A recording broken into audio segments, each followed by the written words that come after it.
Mr. Mfume, you're now recognized. Thank you very much, Madam Chair, and thanks again for holding this hearing. Now I want to go back to Mr. Smith's testimony, if I might. Mr. Smith, you were naming a number of significant people elected and appointed who were opposed to statehood, and you mentioned the former Congressman Fontroy. What was his opposition? Do you know? I do, Congressman.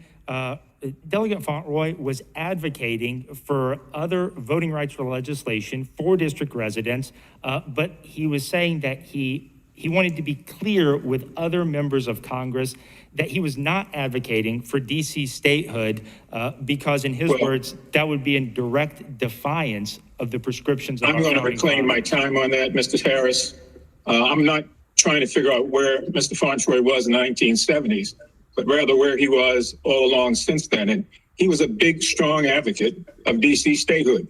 In fact, we took a train, he and I, and a number of members of the Congress from New York back down to Washington, with each stop having a rally for DC statehood. So I think you probably want to check your facts on that, because Walter Fontroy was not against statehood. Now, on the other side, I want to just go back, if I might. I think I might be, Madam Chair, one of the only 3 or 4 members of Congress that voted in 1993 in favor of statehood and voted last year the same way. And I remember the argument then from my colleagues on the other side of the aisle.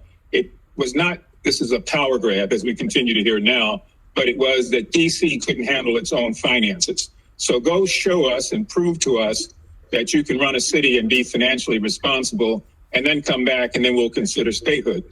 Well, 28 years later, here we are. And I want to go to Mr. Lee for just a few questions.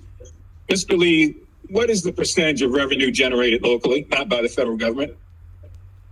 About 3/4 of the revenue are generated locally. Thank you. And for how many years have you had a clean audit? 24 years. And that's been consecutive, correct? Consecutive, that's correct. And are your pension funds fully funded? Yes, Congressman.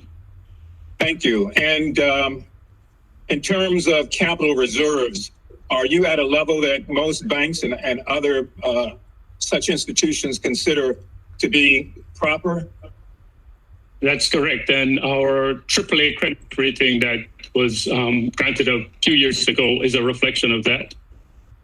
Thank you. So I think the notion now is no longer can you handle your own financial business, but whether or not this is going to be a power grab.